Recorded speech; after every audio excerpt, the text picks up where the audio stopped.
Hallelujah. प्रभु यीशु के जीवित समर्थी और जलाली नाम में आप सब लोगों को जय यीशु मसीह की प्रभु का धन्यवाद देते हैं इस सुंदर सुबह के लिए, सुंदर वक्त के लिए जो परमेश्वर ने हम सबको दिया। जब उसके नाम को महिमा दें, उसके नाम को ऊंचा उठाएं और उसको समझें कि ये है कौन, किसकी इबादत कर रहे हैं। क्या वो आपको देखता सुनता समझता है? क्या वो आपको जानता भी है? बाइबल कहती वो मेरे नाम तक को जानता है। मैं पढ़वाना चाहूंगा आपको, निकालिए यशायाह नबी की पुस्तक, उसका 49 अध्याय। यशायाह नबी की पुस्तक, उसका 49 अध्याय और उसके 15वें पद को पढ़िए। क्या ये हो सकता है कि कोई माता अपने दूध पीते बच्चे को भूल जाए। अपने दूध पीते बच्चे को भूल। बस लिखा हुआ है, क्या ऐसा हो सकता है कि कोई माता अपने दूध पीते बच्चे को भूल जाए? तो आगे क्या लिखा हुआ है?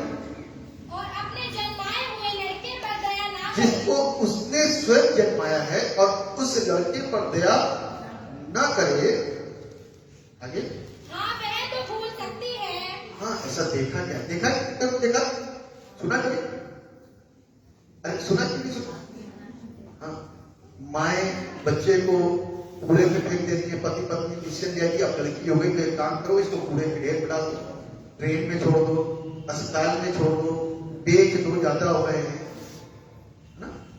ऐसा करते नहीं करते? बाइबल कहती है क्या ऐसा हो सकता है कि एक माता अपने दूध पीते बच्चे को भूल जाए और अपने जन्माए हुए लड़के पर दया ना करे? बाइबल कहती है हाँ, वो तो भूल सकती है, परंतु मैं तुझे नहीं भूल सकता।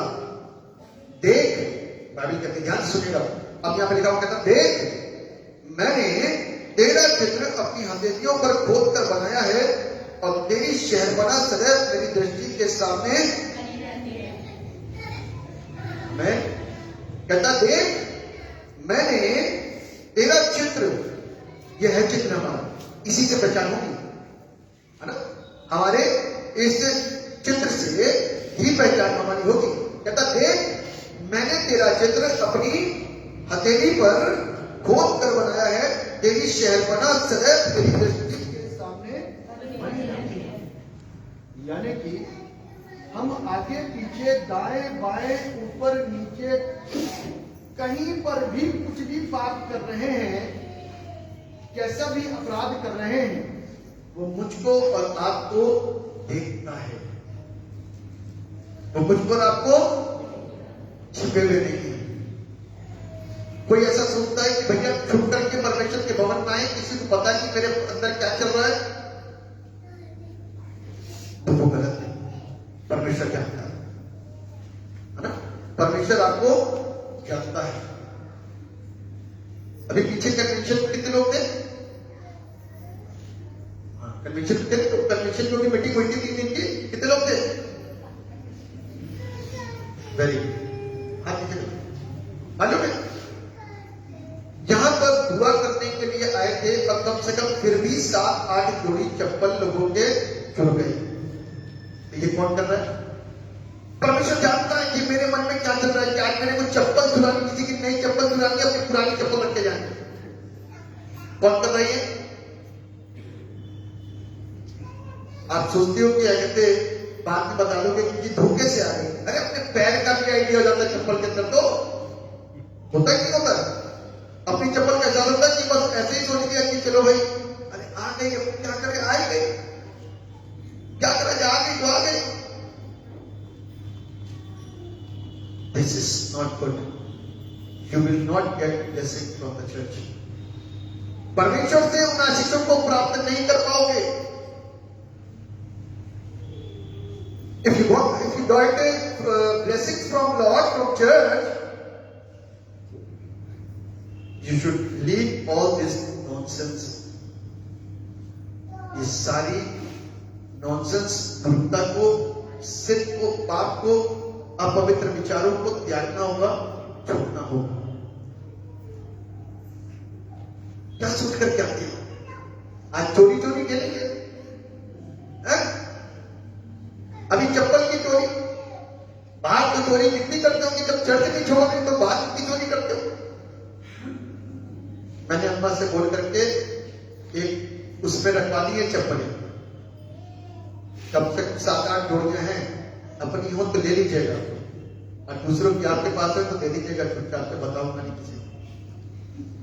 बात को मान लेना अच्छी बात होती है, बात को छिपा करके रखना डबल बात हो जाता है, ठीक है। क्योंकि इधर उधर तमाम इधर उधर पड़ी मिली चप्पलें, रबड़ की चप्पलें अच्छी वाली कोई नहीं थी, एक आधी होगी, देख लीजिएगा। यदि किसी की रह गई हो ना तो आप ले लीजिएगा।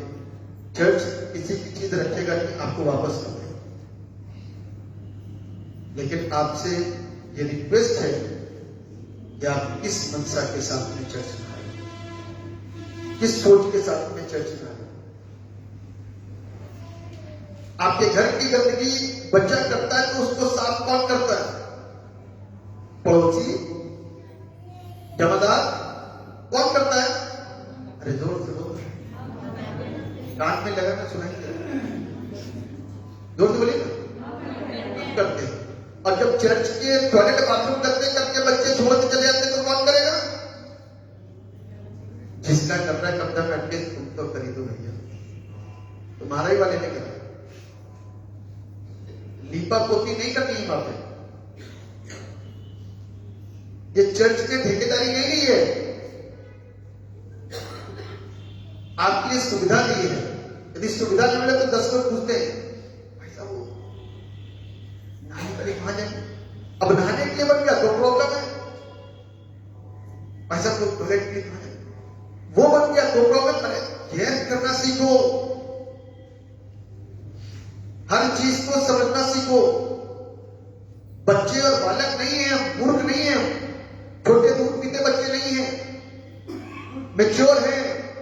वो छोटे वाले बच्चे हैं ना, ये तो ठीक है, इनको मान सकते हैं कि ये मूर्ख है, लेकिन आप तो मूर्ख नहीं हो ना। तो मूर्खता क्यों प्रकट करते हो, क्यों दिखाते हो? हम लोगों को मेहनत करनी पड़ती, मालूम, हम लोगों को मेहनत करनी पड़ती, ध्यान देना पड़ता है चीज। भविष्य में चर्च में जब तक आते रहोगे इस बात का ध्यान रखिएगा कि आपको कैसे सलीके के साथ में परमेश्वर के भवन में आना है और कैसे करना है। परमेश्वर के भवन को अपना घर के समान समझो, यहां के लोगों को अपना परिवार के समान समझो, है ना? तब तो समझ आएगा कुछ, वरना तो कुछ नहीं समझ आएगा। आप यहां आकर के सीखते क्या हो? जिसके मन के अंदर दिल के चलता है कि चंगाई के लिए बस जा रहे हैं, तो ना तो चंगाई होंगे, क्योंकि जब तक परमेश्वर को नहीं जानोगे तब तक कैसे आशीषें मिलेंगी? आपका स्वभाव, आपकी आदत, आपके काम, आपके चाल चलन, सब कुछ यहां आने के बाद बदलना चाहिए। हमें सब कुछ यहां आने के बाद में बदलना चाहिए, तब आप दिखाई दोगे। अनपढ़ भी होंगे तो एजुकेटेड दिखाई दोगे, मूर्ख भी होंगे तो बुद्धिजीवी दिखाई दोगे। अंदर से कैसी भी दिक्कतें होंगी लेकिन चंगे दिखाई दोगे। परमेश्वर के अंदर ऐसे शब्दों को बदलेगा कि लोग देख करके कहेंगे कि आप कितने एजुकेटेड लोग हैं। लेकिन don't do nonsense in the church and in the area of the church, ठीक है ना? बी केयरफुल, ध्यान रखिए। मैं किसी बीड़ीबाज, सिगरेटबाज, नशेबाज, आसपास के प्रांगण को गंदा करते हुए लोगों को नहीं देखना चाहता।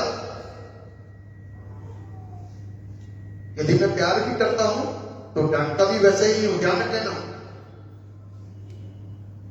प्यार लोगों ने देखा है, डांट भी देखी होगी, शायद उसे डांट के बाद आप दोबारा आने की हिम्मत भी ना जुटा पाओ। इसलिए यहां पर आना है तो सही सलीके के साथ में आना है, सही बन के आना है। ध्यान रखना यदि हम नहीं देख रहे तो कोई और देख रहा है। फिलहाल कैमरे भी लगे हुए हैं, जहां तक कैमरे नहीं पहुंच सकते तो ध्यान रखना कि उसका कैमरा चालू है, उसमें कभी भी खराबी नहीं आएगी, झिलमिलाहट नहीं आएगी, बंद नहीं होगा, उसका कैमरा कंटिन्यू चलता है। हमें जोर से बोल सकते क्या लोग? तो इसलिए अपने स्वभाव के अंदर परिवर्तन, अपने कामों के अंदर परिवर्तन, अपने चाल चलन के अंदर परिवर्तन, अपने उठने बैठने के अंदर परिवर्तन, अपने बोलने चालने के ऊपर परिवर्तन, हर एक चीज के अंदर परिवर्तन होना चाहिए ताकि हम दिखें कि हम कुछ हैं। यदि प्रभु के पास आने के बावजूद यदि हम देख रहे हैं क्या अभी वहीं के वहीं है तो क्या लाभ होगा? एक बड़ा सुंदर संगीत है, क्या लाभ होगा होकर आत्मा को। आप यहां इतने वर्षों से आ रहे हो और ये आत्मा खो गई तो क्या लाभ होगा? कोई फायदा मिलेगा? ये क्रॉस जो है ना, ये कभी कर्ज श्राप देती थी, आज ये क्रॉस जो है ना सेलिब्रेशन मनाती है। आमेन।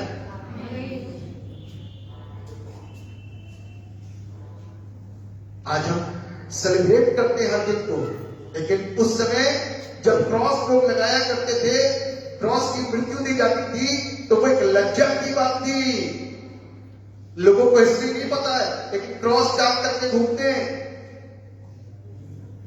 फिलहाल तो आज आप पॉजिटिव वे में आ गए हैं, लेकिन पहले क्रॉस पहनना बड़ा खतरनाक था, क्योंकि जो क्रॉस पहनता था उसके लिए जो क्रॉस की सजा जिसको दी जाती थी उसके लिए ऐसा था कि वो एक घोर पापी है और इसको क्रूस पर सजा दी जाए। यीशु मसीह ने हम मनुष्यों के सारे पापों को अपने ऊपर लेकर के अपने आप को पापी बना डाला। ऐसा प्यार करने वाला कहीं मिलेगा? पाप किया हमने, सजा पाई। अब आपको ऐसा कहां हो सकता है? तो मैं छोटा सा उदाहरण देता हूं। आपका बेटा किसी की कार को अभी यही किसी की कार के शीशे को फोड़ दे तो भुगतान कब भुगतेगा? असली बाप की पहचान है, नकली बाप की नहीं। जोर से बोल सकते हो? असली बाप की पहचान है, नकली बाप की नहीं। तो असली बाप कौन है? अरे जोर से बोलो, और जोर से बोलो, हंसी भी लगा दो साथ में, जोर से एक साथ एक सुर में, 1 2 3। हालेलुया। वो यीशु मसीह है जिसने मेरे पाप करे हमने भुगतान भरा। कैसा भुगतान था? लहू बहाने का, है ना? कुर्बानी काहे से मंजूर होती है? लहू जब तक टपकेगा नहीं तब तक कुर्बानी मानी नहीं जाती। जितने कुर्बानी को जानते हैं इस बात को जान ले, जब तक लहू टपकेगा नहीं तब तक कुर्बानी मानी नहीं जाएगी। उसने लहू बहा करके कुर्बानी दे दी है। सिर्फ बाइबल में नहीं लिखा, और भी पुस्तकों के अंदर लिखा है कि परमेश्वर का खून ही उसको आजाद करेगा। किसको? मनुष्य को उनके पापों से आजाद करेगा। मैं इस बात को सिर्फ परमेश्वर ही जानता ना, इसीलिए परमेश्वर ही आया ना, इसीलिए उसने वो जो लज्जा का कारण था आज उसको ब्लेसेड कर दिया। हम पापी हैं, जो इस कलाम के अंदर घुस जाएगा, जो इस कलाम को सीख लेगा वो आशीषित हो जाएगा। आमीन। समझते जाइए धीरे धीरे, क्योंकि हम पापी हैं। जिसके जीवन के अंदर यीशु मसीह समा गया उसका जीवन क्या रहता है? बदल जाता है ना? उसका जीवन कैसा होता है? हमारी जिंदगी बदलने के लिए परमेश्वर हमको यहां लेकर के आया, वैसा ही बने रहने के लिए नहीं लाया कि हम पापी के पापी बने रहे। प्रभु बदलना चाहता है, पापी नहीं चाहता कि हम पापी बने। आप यहां पे क्यों बैठे हो? क्यों बैठे हो बताइए? हैं? और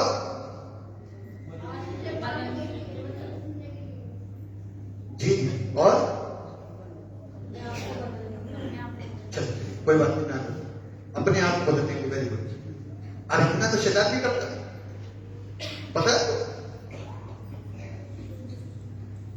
ऐसी आराधना करवाएगा, ऐसी आराधना कराएगा, लेकिन उसी के बाद में दिखाएगा, देख बेटा ये आराधक है तुम्हारे, देख क्या कर रहे हैं आज तुम्हारे आराधक, क्या कर रहे हैं, ये काम कौन करवाता है?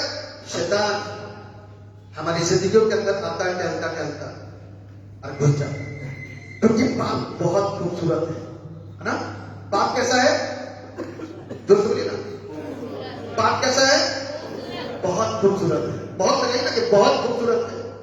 यदि रास्ते में जा रहे होंगे, निगाहें हट करके इधर से उधर जाएंगे क्योंकि पाप खूबसूरत है ना? मोबाइल देख रहे होंगे, देखते देखते कुछ और चीज आ जाएगी क्योंकि पाप तो बहुत खूबसूरत है, तो वहीं पर जाकर के टिक जाते हैं, वहीं जाकर के रुक जाते हैं। लेकिन यीशु मसीह जिसके जीवन के अंदर आ जाता है, तो आप सोच लीजिए, कहते हैं लोग कि ऐसी चीज बना दी कि बाप ने होता है ना? यहां तो ऐसा वाला सिस्टम ही है। कहता है कि बाप ने अपना लिया तो ताज जिंदगी तक, जब तक बने रहोगे उस चीज में, कभी तुमसे छीना नहीं जाएगा। मैं यदि जो बाप करता हुआ मसीह को स्वीकार करा, सच्चाई को स्वीकार करा, पवित्रताई को स्वीकार करा, यीशु मसीह को स्वीकार करा, बाप ने स्वीकार करा, तो बेटा भी लाइन में पीछे आएगा, बेटे का बेटा भी पीछे लाइन में आएगा। लेकिन जिस लाइन पे बाप जितनी सच्चाई के साथ में चला था, यदि कहीं पर कमजोरी आई तो शैतान हमला मारेगा, और यदि वैसे ही स्ट्रॉन्ग होते चले गए तो शैतान की हिम्मत नहीं है उस खानदान को और उस परिवार को टच भी करने। आमीन, आमीन। समझ पा रहे सब लोग? तो इसलिए ध्यान रखिए कि यहां पर जब हम आते हैं तो अपने आप को बदलने के लिए आते हैं ना, बदलने के लिए आते हैं। क्योंकि आपको मालूम है ना कि दुष्ट आत्मा जब निकलेगी यीशु मसीह के नाम से, तो इंसान चंगा जब होगा तो बदल ही जाएगा ना। एक चीज अंदर थी, बुराई की, पाप की, शैतान की, उसको जब निकाला गया डांट करके, तो हम ठीक हो गए, बदल गए। तो कहने लगे कि हम तो चारों तरफ घूम आए, चारों तरफ घूम आए, लेकिन छुटकारा नहीं मिला था। लेकिन आज जब यहां पर आए और प्रार्थना हुई तो आजाद हो गए, क्योंकि यीशु बदलता है। आमीन। यीशु क्या करता है? आज आप बदलने के लिए यहां पर हो, अपने आप को चेंज करने के लिए यहां पर आए हो। यहां पर कुछ देखने नहीं आ रहे हो कि पादी साहब क्या करेंगे, आज कौन सी नई आराधना करेंगे। आप वचन के द्वारा अपने आप को बदलने के लिए आ रहे हो, अपने जीवन को बदलने के लिए आ रहे हो, अपनी आदतों को बदलने के लिए आ रहे हो, अपने स्वभाव को बदलने के लिए आ रहे हो, अपने कामों को बदलने के लिए आ रहे हो, अपने बच्चों को बदलवाने के लिए आ रहे हो, अपने पति को बदलवाने के लिए आ रहे हो, अपनी पत्नी को बदलवाने के लिए आ रहे हो, सास ससुर को बदलवाने के लिए आ रहे हो, नाना दादा काका मामा चाचा चाची सबको बदलवाने के लिए आ रहे हो, क्योंकि दुआ इतनी है। मेरे पति की नशे की आदत छूट जाए, पादी साहब को बदल जाए, पर वो भी यहां पर आ गए, है ना? बोलते थे जब तक हम अपनी कोशिश खुद नहीं करेंगे तो परमेश्वर हमको कैसे आगे बढ़ाएगा। हम प्रार्थना मांगते हैं आपके लिए, जब आपके लिए प्रार्थना करते हैं तो परमेश्वर उस प्रार्थना को सुनते हैं, आपको सपोर्ट करते हैं, तो आप कहते हैं पादी साहब 3 दिन तक तो ठीक रहे। जब वो परमेश्वर एक प्रार्थना से 3 दिन तक आपको ठीक रख सकता है, तो चौथे दिन ठीक क्यों नहीं किया? सोचो जरा। क्योंकि 3 दिन तक आप ठीक क्यों रहे? क्योंकि 3 दिन तक आपने अपने आप को ठीक रखने की कोशिश करी, चौथे दिन से आपने ढिलाई कर दी। अरे छोड़ो, आधा घंटा से 5 मिनट पढ़ लेते हैं इसको। तो चौथे दिन जहां ढिलाई हुई ना, तो वहां पर परमेश्वर ने कहा ये ठीक नहीं होना चाहिए, छोड़ो इसको, जाने दो। आएगा लौट करके फिर डांट खाएगा एक बार ना, तब उसके अंदर फिर सर वचन को नहीं समझोगे, बदलोगे नहीं, तो कोई लाभ नहीं है यहां आने से, कोई लाभ नहीं है आने से। चाहे वो मैं हूं और चाहे वो, क्योंकि परमेश्वर के पास आने का मतलब है बदलना। पापी मनुष्य पवित्र के पास पहुंच रहा है। आप देखो ना, लालसाएं कितनी है, तमन्नाएं कितनी है, इच्छाएं कितनी है, महत्वाकांक्षाएं कितनी है। मोक्ष, मरने के बाद तुरंत मोक्ष, जिंदगी भर पाप, अब मरने बाद सीधे फटाक से, मतलब कि जरा सी चीजों के अंदर भी आप नहीं चाहते कि आपको कष्ट हो। अच्छा घर मिले, रोटी कपड़ा मकान, मरने के बाद में सीधे मोक्ष का टिकट कटे। कहां का मोक्ष। इसीलिए लोग क्या करते हैं, जब उनके घर के लोग मर जाते हैं ना, तो धार्मिक स्थलों पे कुछ कुछ दक्षिणा देकर के आते थे, शायद यहां पर देने से कुछ हो जाएगा, बदल जाएगा सारा सिस्टम। ये सब चीजें होता है, अपने आप को संतुष्टि देना और कुछ नहीं। पाप किया है तो नरक ही जाना है, और कोई ऑप्शन है नहीं। कितने भी पूजा पाठ, कितनी भी दुआएं, कितने भी यज्ञ, कितने भी उपवास, कुछ भी कर लो, कितने भी शांति पाठ करवा लो, पाप की मजदूरी मृत्यु। पाप किया तो नरक ही जाना, और कोई दूसरा ऑप्शन ये कोई नहीं सिखाता है। किसने सिखाया? किसी ने बताया भैया अपने स्वभाव को बदलो? उसने तो ये सिखाया भैया ये वाला धागा, इससे कितना नशा छूट जाएगा, और ये वाला धागा बात, इससे तो सीधे मोक्ष प्राप्त करेगा। ऐसे ही होता तो सारी दुनिया तो सीधी हो चुकी होती ना। फिर आघात क्यों मच रहा होता? अभी तो कोरोना गया है, एक आ गया ओमरिकन, सुना किसी ने? हाँ कल सुना, ओमरिकन, एक नया वायरस। छोड़ेगा नहीं परमेश्वर, जब तक सीधे नहीं होगे तब तक छोड़ेगा नहीं। ओमरिकन आ गया, एक नया वायरस। अब आप पता नहीं कहां कहां हमको जाने से अपने आप को रोकना पड़ेगा। फिर स्थितियां वापस कहीं न लौट गए कोरोना जैसे। इसलिए परमेश्वर को जानते, इतना चैलेंज के साथ में कहता हूं, देखिए मरना तो है, जो प्रॉमिस है उसको ध्यान से दीजिए। उसका प्रॉमिस है, मैं तुमको महामारियों से बचाऊंगा, मरने नहीं देता हूं, बचा लेगा, ठीक है? बचा लेगा, आपको भी बचा। बस मन से साफ सीधे रहो, परमेश्वर आपके साथ में रहेगा। नेकी के काम करो, किसी का बुरा ना सोचो, बुरा ना, बस एक दिशा में आगे बढ़ते रहिए, कोई प्रॉब्लम। सच्चाई का लेकिन आगे भरोसे बाहर आना, क्योंकि ये कभी ईश्वर हो नहीं सकता, ये कभी ईश्वर हो नहीं सकता, ये कभी ईश्वर हो नहीं सकता। इसका ध्यान रखना। फिर से रिपीट करो, ये कभी ईश्वर हो नहीं सकता, ये कभी ईश्वर हो नहीं सकता, ये कभी ईश्वर हो नहीं सकता। तो इसलिए यदि पैरों पे पड़ना है तो इसके नहीं, उसके पैरों पे पड़ो।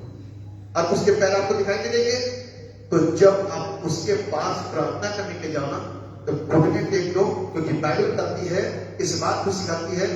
निकालिए यशायाह नबी की पुस्तक, उसका 60 अध्याय, यशायाह नबी की पुस्तक, उसका 60 अध्याय।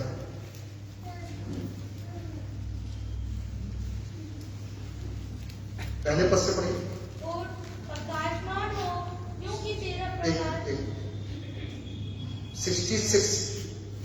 66 यहोवा यूं कहता है, यहोवा यूं कहता है, आकाश मेरा सिंहासन। सुनिए, आकाश जो है ना, परमेश्वर का क्या है? तख्तोताज, सिंहासन। आकाश मेरा सिंहासन, और पृथ्वी मेरे चरणों की चौकी है। और पृथ्वी मेरे चरणों की चौकी है। अब आपको बता दिया कि आपको चरण दिखेंगे नहीं, लेकिन घुटने टेक करके उसके पास आ जाना, तो जहां भी घुटना टेक लोगे ना, जहां भी माथा लगा दोगे, जहां पर भी सर झुका दोगे, अपने घर में बैठ करके, मैं कहीं नहीं दूर जाने के लिए भेज नहीं रहा हूं कि आपको इतने किलोमीटर की यात्रा करनी पड़ेगी तब जाके ईश्वर मिलेगा। ना, अपने घर में बैठना, अपने छोटे से झोपड़ी के अंदर बैठ जाना। झोपड़ी नहीं है तो जिस मैदान में बैठे हो, उस मैदान में बैठ जाना, घुटने टेक करके प्रभु से मांगना, क्योंकि वहीं पर उसके चरण मौजूद होंगे। सच्चे व्यक्ति के लिए वहीं पर उसके चरण मौजूद होंगे। और मांग लेना, तब देखना परमेश्वर आपको यदि नहीं देता तो।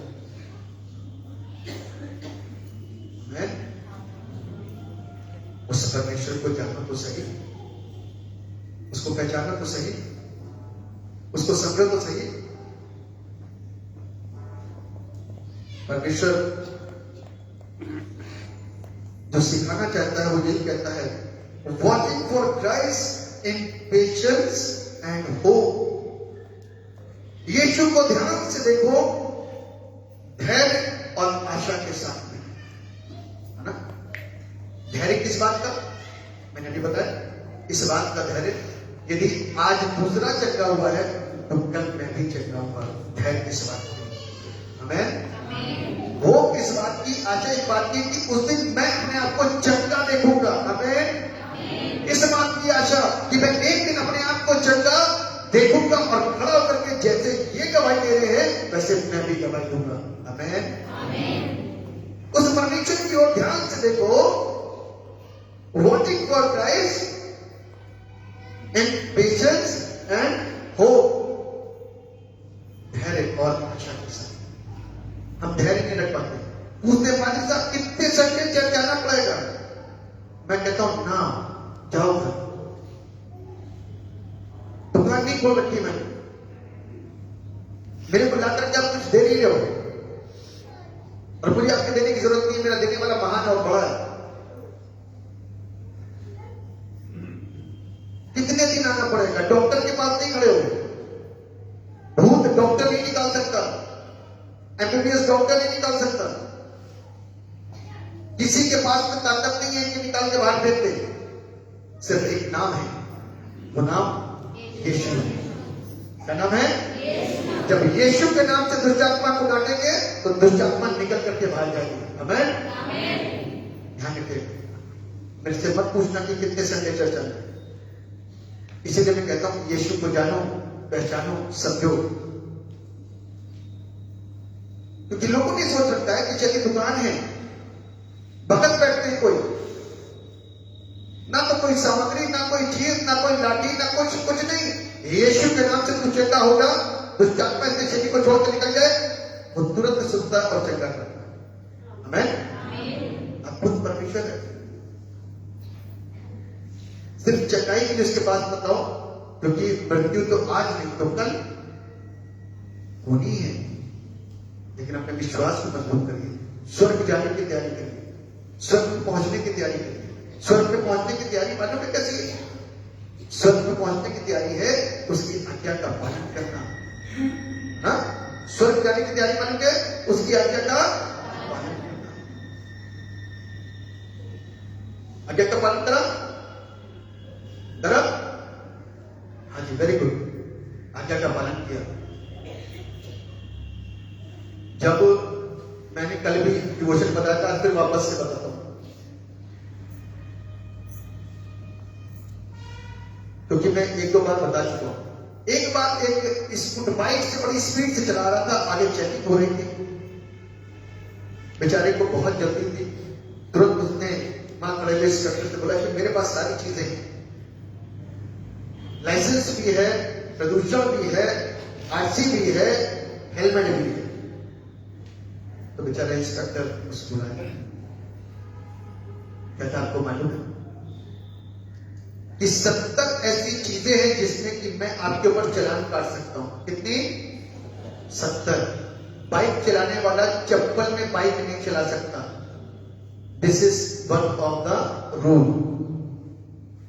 वो पीछे खड़ा हो गया तो हम नहीं कह सकते कि हम पवित्र जीवन जिए। आमीन। समझ पा रहे हो आप? समझ पा रहे हो आप? पता नहीं कौन सी चीज हमसे गलत हो रही है और हम सोचते हैं कि हम बहुत पवित्र हैं, एक अच्छे जीवन को जिए। नहीं कैसे? कोशिश कर रहे हैं, इतना कैसे? हमें कोशिश कर रहे हैं, उसके साथ चलें। हमारा आपको कोशिश करनी, कोशिश जितनी करेंगे तभी साकार हो जाएंगे। यदि कोशिश नहीं करेंगे, सोचेंगे कि हम बिल्कुल फिट हो गए, हम पुलिस जॉब में गए, हमारा कोर्स कंप्लीट, तो जिसका कोर्स कंप्लीट हो जाएगा क्या रिवीजन करेगा वो? तो ठीक है कि मैं तो सब सीख गया, लेकिन एक दिन ऐसा जाएगा कि वो भूल जाएगा, है ना? जो भूलेगा वही एग्जाम में आ जाएगा, वो असफल हो जाएगा।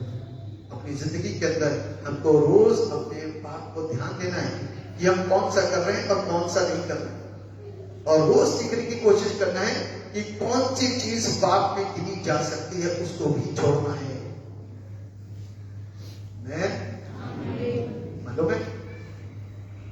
परमेश्वर आज्ञा देता था, आदम ये फल तुम्हें नहीं खाना है। बोलता था कि बोलता था, ये फल तुम्हें, सब तुम्हारे लिए, सब कुछ तुम्हारे लिए, लेकिन ये वाला ये फल नहीं खाना।